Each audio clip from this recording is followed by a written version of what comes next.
just about there.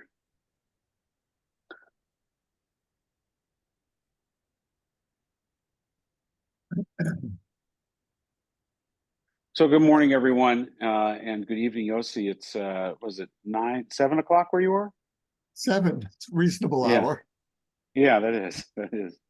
Um, it's good to be together, the three of us, even though we're all three in different places. Rabbi Brown's holding down the fort in Vancouver. I'm up in Whistler. I had a wedding last night, and Yossi, of course, is in Jerusalem. And we'll be back in Vancouver. Well, all of us will, but Yossi will be back in Vancouver in April. But we wanted to have a conversation between the three of us, and we'll take your questions as well in the Q&A if you'd like. We're recording this as well for later. About all that's been going on, not just since we last saw Yossi, but we could say all that's been going on just in the last 24, 36, or 48 hours. It seems like a lifetime just in that time. So Yossi, first, it's so good to see you. And to see you in good health. Tell us about the health of the country. Tell us about what's the word on the street and the feeling in the streets. It's a time of tremendous confusion, rage, uncertainty. It's basically it's everything that it's been the last year and a half, but more so. It's one of those moments where you feel that the emotions of post-October 7th are really being intensified and condensed. And there's a sense of, everybody is angry, but about something else. We're all angry about Hamas. And in fact, I wouldn't say angry, I'd say enraged. And the listening to the TV commentary here when the hostages were released, it was extraordinary. I don't know that you would have that in any other society where the newscasters and the reporters felt so free to share their most raw emotions. And it was all rage about Hamas. But at the same time, many Israelis are also enraged at the government because the government has let this go on far too long. And we all know that Netanyahu had to be pressured into this latest exchange.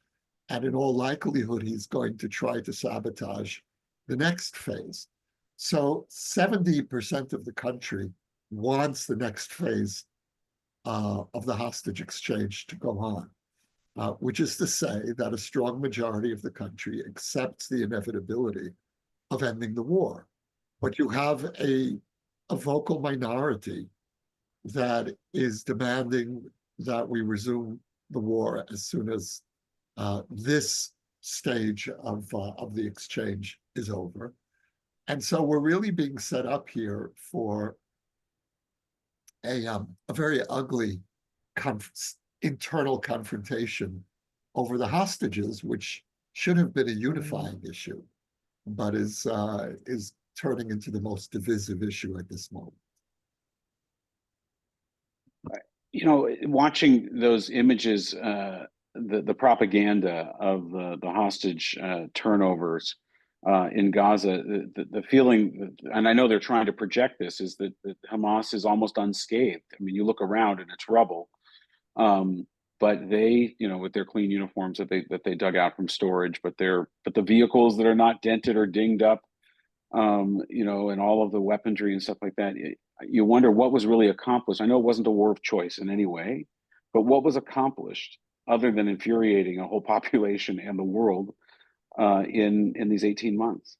Well, post-October 7th, the war generally was not a war of choice, but what was a war of choice was determining which front we would strike first. And we now know the former defense minister, Yoav Gallant, who Netanyahu sacked a little while ago, and was actually a terrific defense minister. He recently revealed that he actually published excerpts of his war diary. And one of the revelations was that Netanyahu opposed striking Hezbollah, after October 7th, and Gallant was pressing to go straight to Hezbollah because that was the more dangerous enemy. And as we now know, we actually had plans in the drawer for defeating Hezbollah. We did not have plans for defeating Hamas. That's that, and we saw that on October 7th. One of the reasons we were so unprepared is because we didn't take Hamas seriously. But the army did take Hezbollah very seriously. So I think we missed an historic opportunity for striking Hezbollah immediately after October 7th, which would have accomplished several things. First of all, it would have decisively turned the war in our favor immediately. Because if you think about what was the moment where we began to win, it was the beepers. And imagine if we had done the beepers on October 10th. It would have changed the perception of Israel in the region. We would have immediately reclaimed our deterrence, the credibility of our deterrence. And I think it would have sobered Hamas into making a much better and faster deal on the hostages. Netanyahu was afraid, and he's very timid, despite the reputation that he has being Mr. Jewish power. He's actually a bit of a coward, and the people closest to him know that.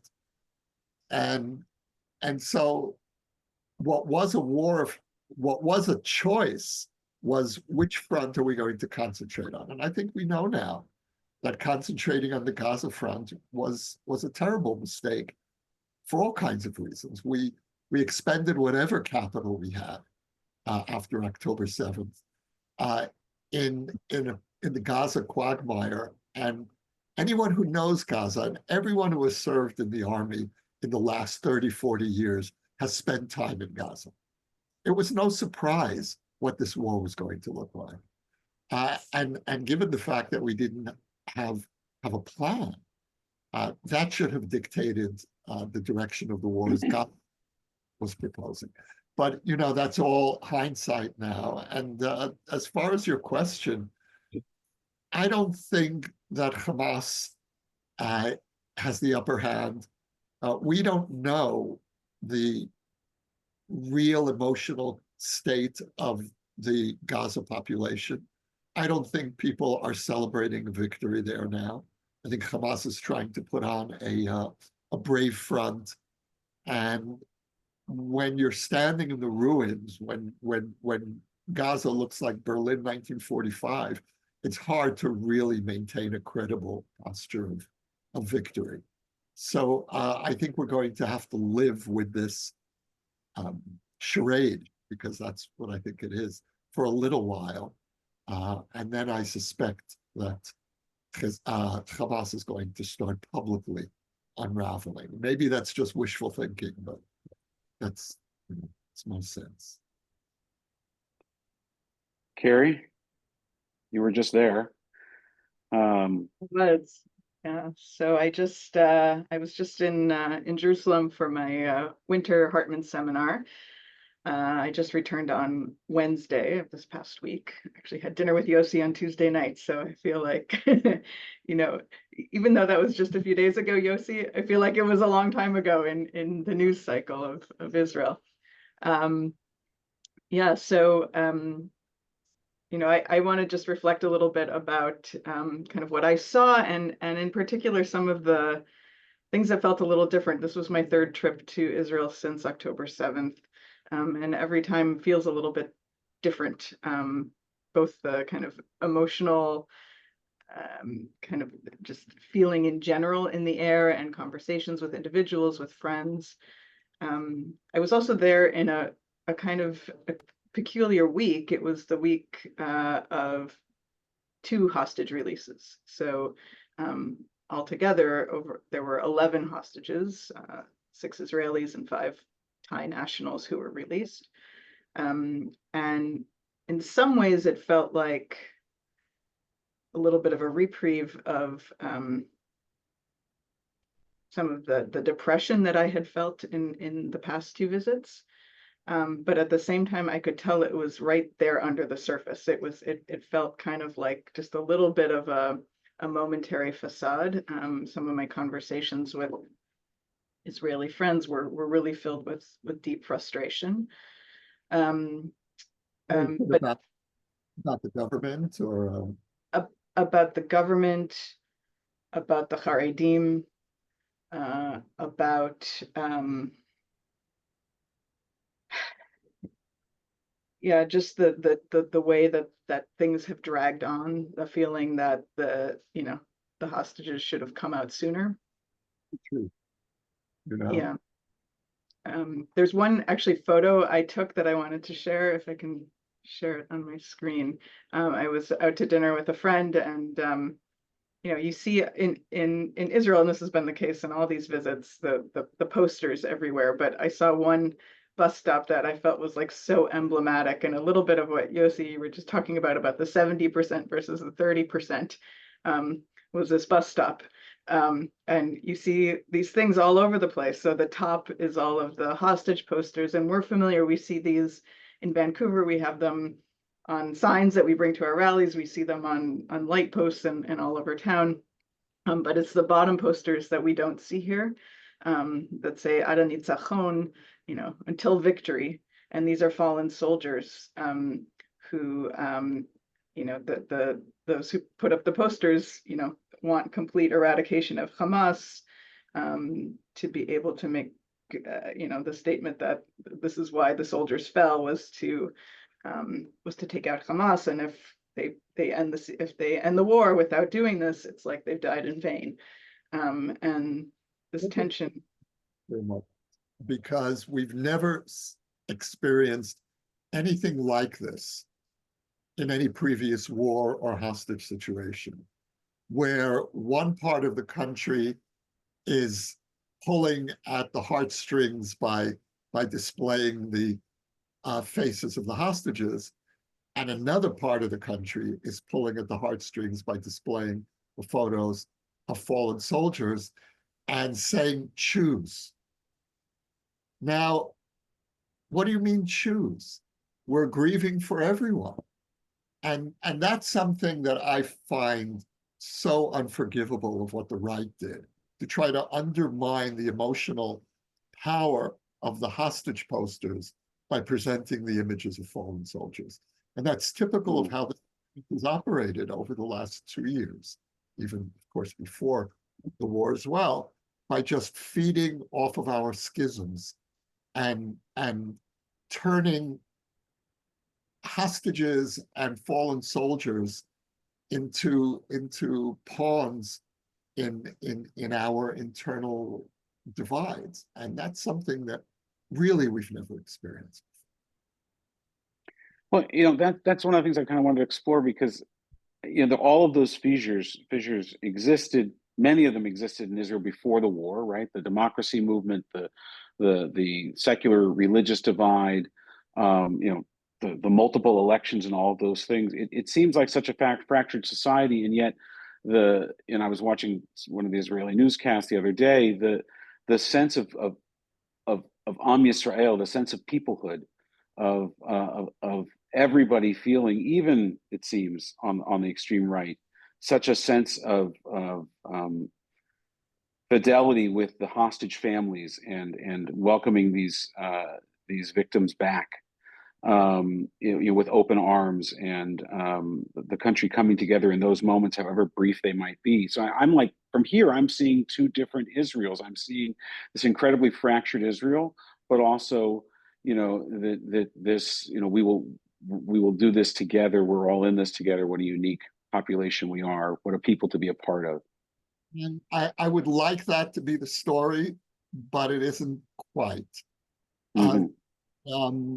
When Smotrich and Ben-Gvir, the two far-right politicians who are members of the cabinet and oppose the exchange, tweeted their joy at the return of the hostages, many Israelis pushed back vehemently, including families of hostages and saying, "How dare you? You know, if it was up to you, they would still be there, and we don't want your pretend expressions of solidarity." And that too is something we've never experienced before. So the wounds go very deep. Now, it is true, and this is really for me a saving grace, where 70% of the population is solidly for continuing the hostage exchange, as I mentioned earlier.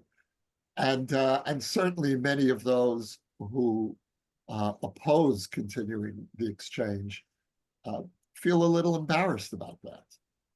But what strikes me is the hardcore on the far right that's shameless. There have been demonstrations, sit-downs, blocking traffic to try to prevent the deal. And I ask myself,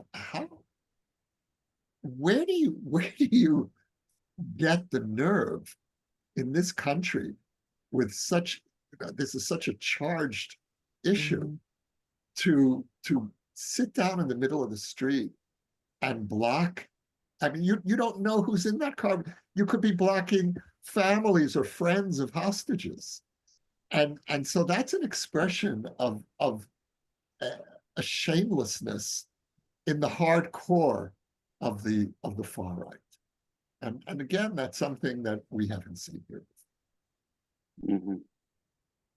One of the other things I noticed this trip that felt different, and I think it probably is just whatever week you tend to be there, but you know, I've gone to a number of the rallies on Motzei Shabbat, Saturday night. There's always the rallies for the hostages, and I went to the democracy protest too before October 7th, and this time I felt like it was more organized and targeted in its point than I'd seen it before, and some of that sadly is because they've gotten better at it because they've been doing it every week, but you can also imagine losing steam doing this week after week. But I felt like it was really very, very powerful, and I was struck by how it was all directed to Trump, every single speech. And the way that, you know, Israelis were talking about Trump in general, it didn't matter politically what, you know, where they are on the spectrum. It was kind of like, this is our chance. Let's like direct, you know, like switch to English, talk right to him, try and get him to come forward to make this deal happen. Prime Minister Trump. Yeah, yeah, that's really what Israelis feel at this point. And you know, the message of the hostage movement now is don't leave anyone behind. And there are posters now all over the country with that slogan. And that's a result of this deep fear that many of us have that the government will sabotage the next stage of the exchange. It's these very powerful posters that show the very blown up photographs of, so it feels very intimate, of the hostages who are not included in this wave of exchanges, and saying, don't leave me behind. So it's very personal and very, very, very powerful. And I think that there's a growing sense among Israelis that whatever we've succeeded in doing in Gaza, it's not worth trying to continue trying to bring Hamas down definitively if it means sacrificing the hostages. It's not worth that. But get the hostages out. Yeah, and I think it's partly because, you know, 14, 15 months of war, or however many months it's been, it's our longest war. Right. And it's still inconclusive. What are we going to, how much more damage are we going to inflict? I suppose if we stayed another few years, there'd be really nothing left. But at this point, if we want to keep Hamas out of power, we need to bring in the Arab world into Gaza. And the only way to do that is to give them a Palestinian fig leaf which unfortunately is the Palestinian Authority. And I say unfortunately because the Israeli right is correct about the bankruptcy of the moral bankruptcy of the PA, the fact that the PA has no standing among the Palestinian people, the fact that the PA actually supports terrorism. It is morally and politically bankrupt. But we need the PA, as I say, as a fig leaf in order to allow the Saudis and the Gulf states and all the others to come in and jointly begin rehabilitating Gaza and making sure that Hamas doesn't slip back into power to the back door. So how does that square with with Trump's latest about the expulsion of the people of Gaza into other countries and not seeing a place for the PA? Yeah, I mean, how does that work? it doesn't, and Trump just threw everyone. No one saw this coming. We weren't given any advance warning about it. Most of his own people weren't. I have a friend who's been very involved in backdoor negotiations with the Saudis, and he got a call the other day from his Saudi contact saying everything's on hold. Mm-hmm. So that's a very serious byproduct of Trump's recklessness. I mean, what I liked about it was that it was so out of the box, but I see at least three major problems. The first is that the Saudis are outraged, and Netanyahu didn't help matters by suggesting that the Palestinians create a state in Saudi Arabia. Big country, lots of land, empty. What's the problem? So here you are trying to or hoping to bring the Saudis into the Abraham Accords, which would effectively end the Sunni war against Israel, and Netanyahu just keeps putting his foot in it. But the other negative consequences are that in much of the world now, Israel is seen as officially committed to ethnic cleansing, and when I mention this to friends of mine here, they'll say, of course, well, who cares what the world thinks? They already say we're committing genocide. Well, that's true for many people. It's not true for our friends, and we do have friends. And I feel a moral responsibility to maintain the credibility of Israel for their sake. They're out there defending us, and I think we need to not give in to this temptation of ethnic cleansing is a war crime, and I don't believe this war has been a war crime. But if it ends, God forbid, in ethnic cleansing, it will retroactively become a war crime. And so that's the first problem. The second, and the irony is that we're already being perceived as ethnic cleansers for an ethnic cleanse that in all likelihood will not happen. So we get the worst of both worlds. And the final piece of this that really worries me is the deterioration of moral discourse within Israel. This is the vindication of Meir Kahane, and the ghost of Meir Kahane was hovering in that press conference, and look at what Netanyahu has done to this country. First, he brings the Kahanists from the fringes into the heart of the political system, and then that process culminates in Netanyahu himself becoming a kind of Kahanist, and it's a nightmare. It's actually a nightmare, and I really worry about the the moral red lines of Israelis now. What do you do when the president of the United States and your own prime minister sound like Mayor Kahana? Right. And I was talking to an Israeli who voted for Ben Gvir, and he said, when Ben Gvir talked about immigration, everybody called him a racist. Now it's the president of the United States. So suddenly, Trump, okay, it's Trump, as if Trump is giving a moral, giving moral Texture, yeah. really a hechsher. But that's how it's perceived by many Israelis. And the numbers of Israelis who support the plan were astronomical. It was over 80%. Mm-hmm. So at that point, what do you say? Well, and then you look at these horrific images, and I appreciate the sensitivity of not comparing them to Shoah, but at the same time, one can't not see emaciated people, like that, and not, at least in a a sort of generational trauma kind of way, go there, and the incredible, it's infuriating nature of that, and it is making more.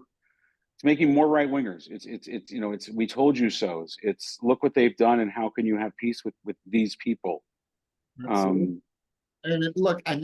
these images could not have come at a worse time, because it came immediately after Trump put transfer on the table, and then you have the visible proof of how impossible it is for us to live next door to these people. But when I say people, who do we mean? Hamas, yes. Do we mean all Gazans? And sometimes I feel that the discourse in Israel is the exact opposite of the discourse in the liberal West. The liberal West, and the way this war is discussed, there's no Hamas, there's no terrorists. It's Israel declaring war against an innocent civilian population. And in Israel, the discourse is increasingly the opposite. There are no innocent Palestinians in Gaza. They're all Hamas enablers. Now, that's not true. Israelis will tell you thousands of people came out on October 7th to celebrate and to participate in the brutalization of the women who were being paraded through the streets of Gaza. Really, it was like some ancient Philistine victory march. And that's true. There were thousands of people, but there weren't hundreds of thousands. There weren't tens of thousands.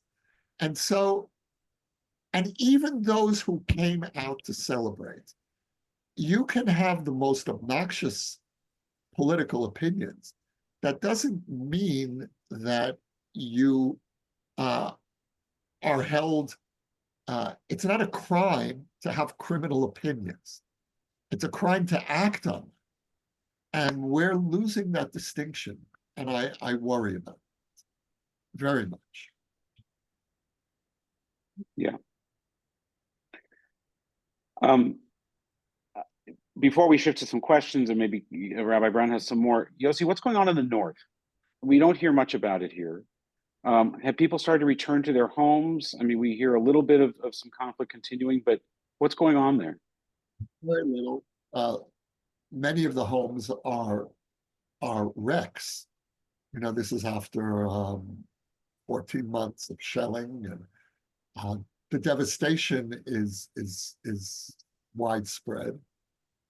People are also afraid to go back, because we know at any moment the ceasefire can fall apart.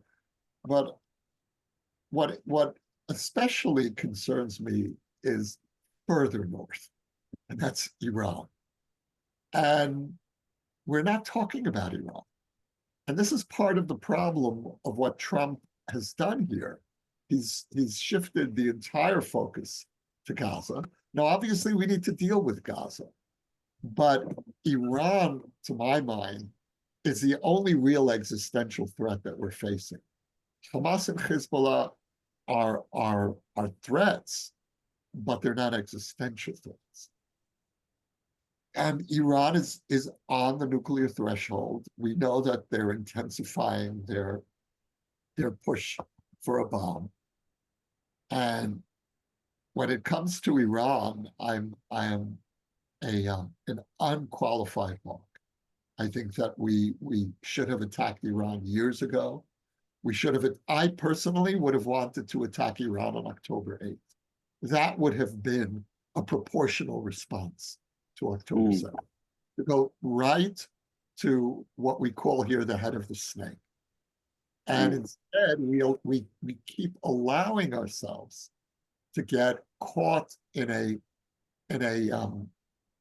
kind of a futile war with Iran's son, rather than confronting Iran itself and specifically the nuclear facilities. So I hope that that's on the agenda, but I just don't trust Netanyahu's courage, and I don't trust Trump's attention span. You've suggested this now a couple of different times in different ways, that on October 8th or 9th or 10th, we should have gone north to Hezbollah and not to Gaza and now to Iran. But the attack had come from Gaza. The hostages were in Gaza. The clear motivation, the urgency, the immediacy was there at Gaza. So one, I just wondered, and again, it's hindsight, whether that would have even been possible, given the feeling on the streets of Israel at the time, and whether the world, not that they accepted our attack on Gaza, but could have ever begun to justify us then going Hezbollah or Iran. And then the other, and this is coming up in the chat also, is that we talk about these mass polling where vast majorities, 70% of Palestinians agree with what Hamas did on October 7th. That was a poll that had come out earlier. I don't know if that's still true. It might be higher now. 80% of Israelis are in favor of Trump's plan to relocate. The divide over continuing the war, 70% want to continue, but there's this strong argument also of continue the hostage deal. The strong argument now is, look what they have done to us, and they're not seeming to be diminished by our attacks, and so we need to go back in. I don't know if there's a question in any of that, but I'm trying to push back a little that are we sitting in our sort of scholarly towers, not that I'm a scholar, and rationalizing this away from the ta'am of the street, so to speak. No, I think it's a really good point that the mood in Israel on October 8th was, let's go after Hamas, definitely. In terms of a justification for going after Hezbollah, they opened fire on October 8th, and they joined the attack. So I think that we would have had a legitimate pretext. And again, bear in mind what things would have looked like if we had done the beeper attack right after October. But were there enough beepers in circulation at that time? I mean, I thought they hadn't all gotten out yet. I don't know. My impression is that they were, but I don't know. Yeah, so I think that in terms of how this is going to play out in response to the horrific images that we saw on Shabbat, and we'll probably be seeing in the next few waves as well. It can go either way. There's the argument that says, look at what they're doing to us, and they're celebrating. How do we let them remain in power? But there's the counter argument, which to my mind is at least as powerful, which is how do we leave the rest of the hostages there knowing without a doubt now what's being done to them. So I have a feeling that I'm in a rate of seeing the to go in favor of the movement to continue the hostage exchange rather than to resume the war.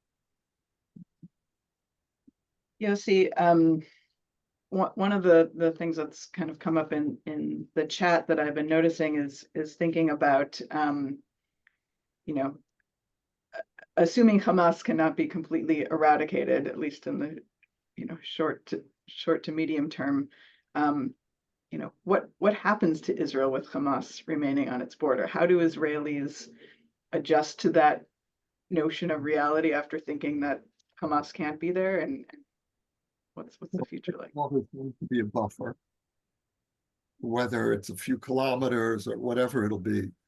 And the buffer is already in place. A group of Gazans approached the fence today, and soldiers opened fire, and three Gazans were killed. And with the warning that next time the fire will be more indiscriminate, and no one will be allowed into that buffer. Now, 2 kilometers or whatever it'll be is hardly really a security zone. But the notion that they're going that you can sit on a kibbutz on the border and literally look across the fence and there's Hamas, that's not going to happen. So it will mean clearing away the houses, which is probably already happened, right? I would imagine. I think that buffer already exists. So, but in terms of how do we allow Hamas on the border, I would make a deal, and I'm going to say something really terrible now, but I would make a deal and say, okay, if the terms are Israel can't attack Hamas once we get the hostages back, sign on the deal, and then find a pretext to violate the agreement, we lie. That's how you deal with Hamas. You lie. And at that point, I think we should hunt down every one of these people. And if it takes 10 years, it takes 10 years. But that's the project now for the Shabak, for the Shin Bet, for the next 10 years, is hunting everyone down, one by one. And the terrorists that we're releasing from prison now, I would do the same. So I think it would be disastrous if Israel signed on to ethnic cleansing, but anything short of that, all fair. Does that, thinking about, hunting down the released terrorists of, kind of the formula of or the reward for kidnapping Israelis, like, does that eliminate that as a sort of a sense of? I think we need a national conversation once we get the hostages back about what do we do next time, because there's going to be next. And part of that national conversation needs to be over the question of a death penalty for terrorists who murder. And those people should not be sitting in our prisons waiting for the next hostage exchange. And I suspect that there would be an overwhelming majority supporting the death penalty for hostages. Now, that will significantly change the culture of Israel. There's only one person who we've ever executed. Now, of course, we've executed many people extrajudiciously. That's part of how we fight this war. But I think the time has come to seriously rethink the ways in which we make ourselves vulnerable. Yossi, Netanyahu seems to be strengthened now by Trump, or Trump seems to have strengthened Netanyahu. I think we know how precarious that relationship, the transactional that relationship is, so it's only good for as long as it lasts in a tweet, I guess.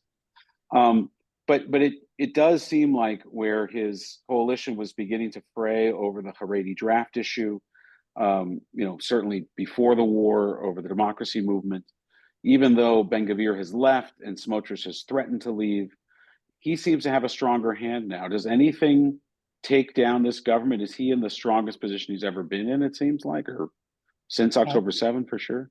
He does have a stronger hand, but the situation is very fluid for him.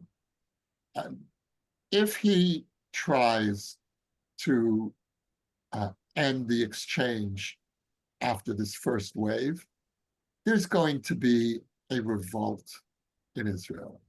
And I sense that the rage, particularly after the scenes that we saw in Shabbat, the rage will be unlike anything we've experienced before.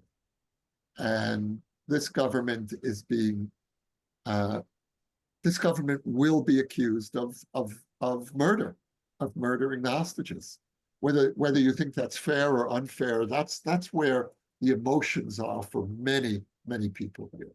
So I think that the government is going to face a wave of rage that it has not experienced, even during the year leading up to October. And the other piece of this is, you mentioned the Haredi draft. It's not at all clear that even with the tantalizing possibility for the far right of a mass expulsion from Gaza, that the government will be able to summon enough votes, and the revolt is coming from within the Likud. The Likud, you know, my son says that he says that the hope is these Likud Knesset members who have to go back to their Friday night table and face their children and say, yeah, well, we have no choice but to vote for Haredi wholesale redemption. And there is nothing that is more universally reviled in Israel today than that bill. And that goes from left to right, you know. And so I don't know. And if Netanyahu does pass it, then this government will be so thoroughly disgraced. Illegitimate, yeah. Even illegitimate, even among its own barns.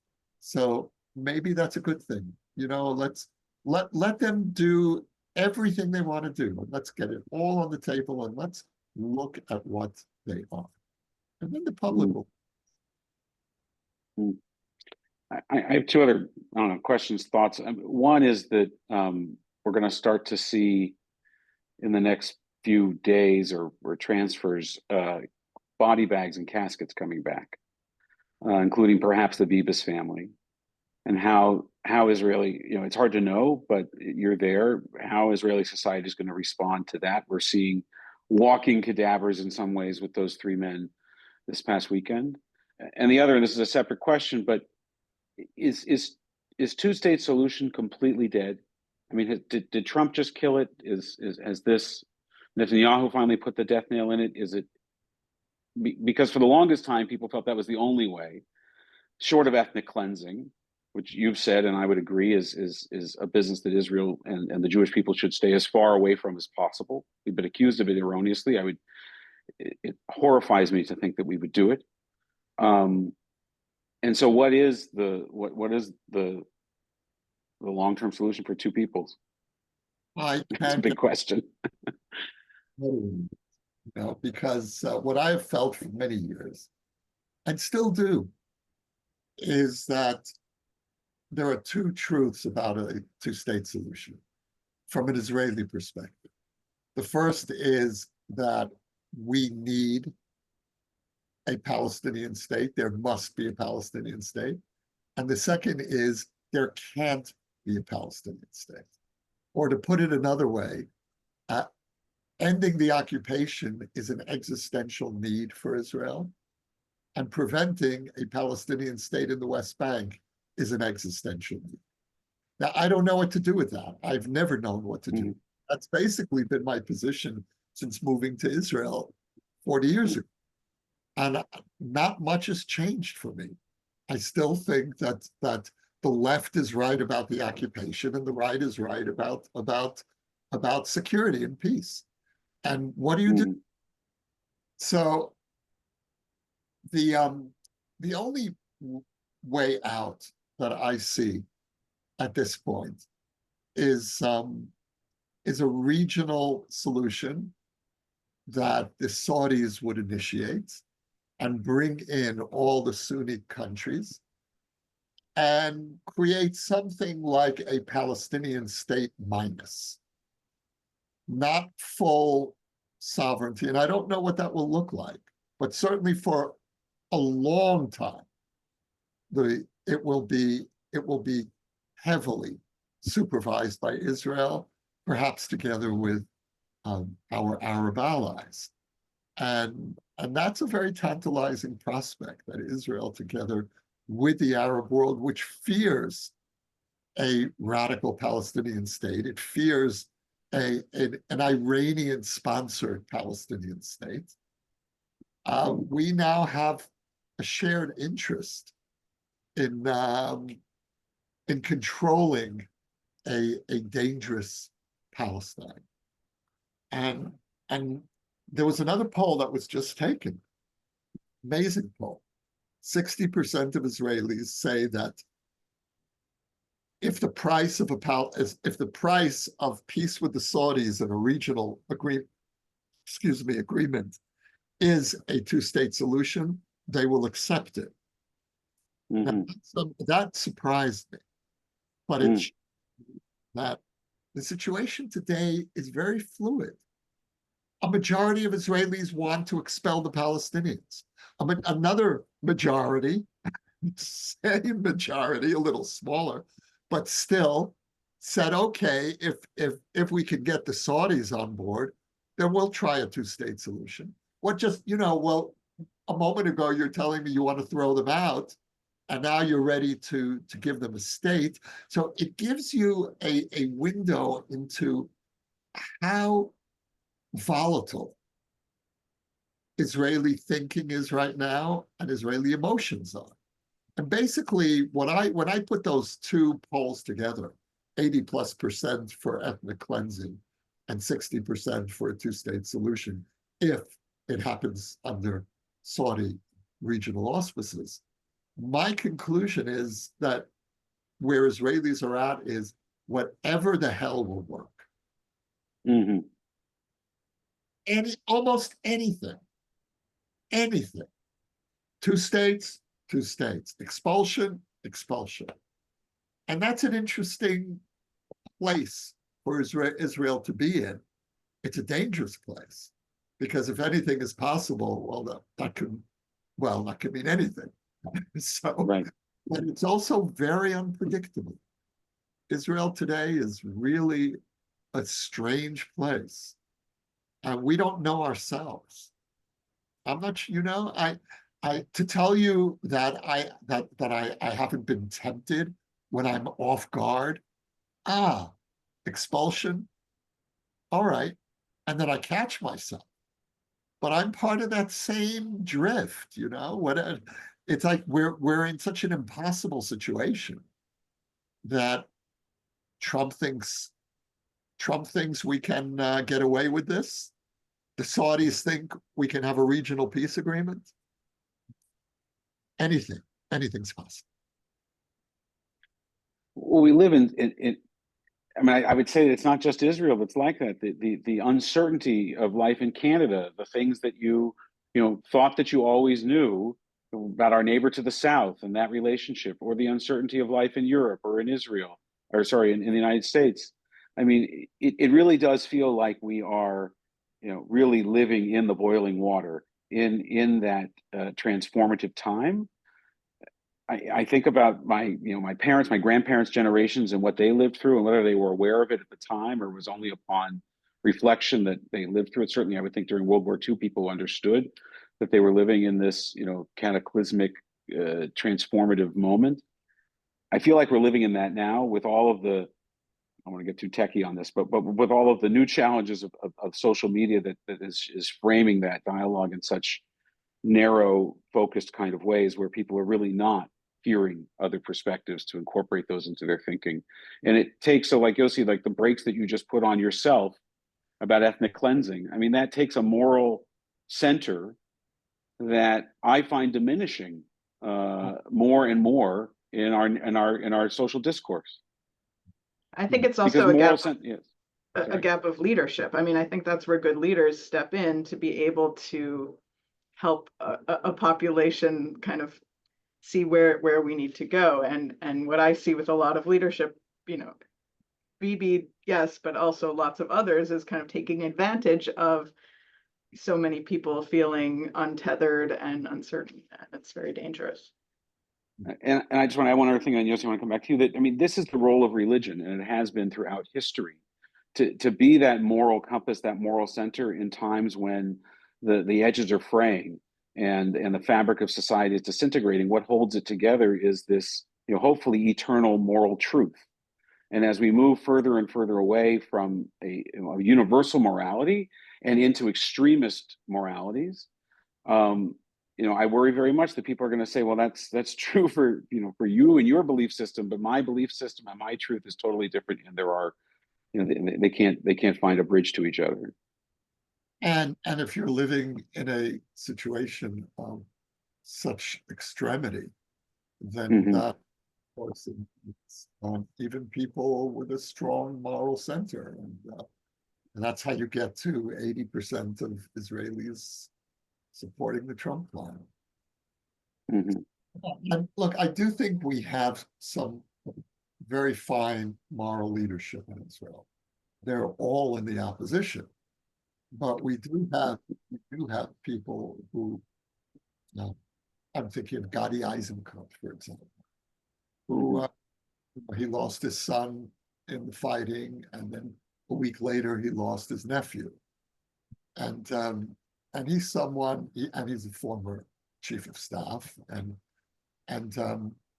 people really respect him, and far more than Benny Gantz, who's turned out to be a major disappointment. Eisenkot does convey, in his very quiet way, a moral backbone. Yair Golan is terrific. He's a little too far left to really make much of an impact, but he will be a voice, and it is interesting that the Israeli left has chosen a general to be its leader. We've never had a situation with Meretz, the hard left party, was headed by a general, and so that's another indication of what's shifted. So when I say Yair Golan is far left, by Israeli standards today, he is far left, but by pre-October 7th standards, the fact that Meretz has a general as its leader is pretty stunning. We're just about out of time. That could be in a metaphysical kind of way as well, I guess. I don't know. Rabbi Brown gave a sermon Friday night. It's a beautiful sermon, and for those that are watching, it's available online on our website, that I thought brought some glimmers of hope. And again, as Yossi has brought to us, a sense of the ta'am, the flavor of the street. It's hard, and people do this in every. I'd like to undermine those glimmers of hope in the last hour. No, well, and so everybody does this at the end of a Zoom, especially about Israel. Yossi, can you give us some words of hope so that we don't end on such a sad note? But can you? Yeah, when we're finished here, we all need to go into this synagogue website and watch that sermon. But look, I do see hope in the fluidity of the situation. Nothing is fixed. Now, it could turn out to be, one disaster compounding another. That's certainly possible. But the other possibility is that there are so many wild cards here. The Saudis are actively involved. That's extraordinary. That the Saudis might be reining in our worst instincts, might be saving us from ourselves. That's a possibility. Trump threw this idea out. Next week, it'll be another idea. Next week, tomorrow. Halftime show. So it's not going to happen. And the volatility of the Israeli mood, it's a good thing because it means that this government is sitting on a volcano. And whatever happens, this government does not have a pass. And we're in for a very, very rough period, the coming months. But this government is going to fall. And even if it lasts, God forbid, through its full term, it will lose. And the blessing of this government is that it is not only corrupt, morally and literally corrupt, but it's also incompetent. And when you put extremism, corruption, and incompetence together, that's unsustainable. So they will fail. They already have failed. And it's a question of fastening our seatbelts and riding out this really, really hard time. But help is coming, and there is going to be an alternative, and so that's what sustains me. And I think you hit on one other thing I'll just end with, which is that a difference that I see in the Israeli street as opposed to the United States and maybe even a bit of Canada, although maybe that's sticking up, is that the level of engagement. I think that there is in Trump's second term, there is a retreat that is going on in the opposition, stunned, whatever, exhausted. Setting that aside, what I see in Israel is that people are not exhausted. They are all in. They are keyed up for this. They're engaged, and so whatever the solution ultimately is, or whatever the outcome, maybe not solution, whatever the outcome ultimately is, it will be one that is run through the people, not run over them. Yeah, it'll have to go through them. Absolutely, I would just qualify what you said with a small adjustment. We are exhausted, but we're still on. And yeah, this is still a terrific society. It is the most engaged society that I know anywhere, and it has to be, because there's no distance between the national collective and the personal. The country's too small. The impact is too immediate on our lives. And I grew up in the U.S. and there was always this feeling, oh, well, that's politics. Politics is life and death here. So there's no detachment. It's not possible. Yeah. Thank you, Yossi. We can't wait to have you here in April. We'll have 2 classes with you, I know, and I'm going to be in Israel in May. The congregation is aware that we're doing a mission to Israel. We've met our minimum and exceeded it now. So if you're interested in seeing what Yossi and Rabbi Brown have talked about in person, join me in Israel for a few days in May. The trip cost has been reduced by $500 US, which is like $1 billion Canadian.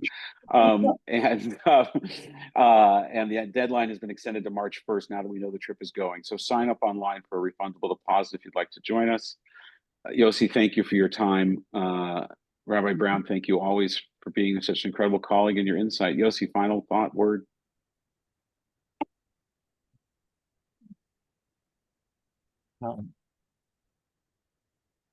Yeah, it's the Israeli roller coaster, and it's really important to keep our emotional balance as much as possible. And that's not to say to deceive ourselves that things aren't as bad as they are. Things probably are even worse than we think they are.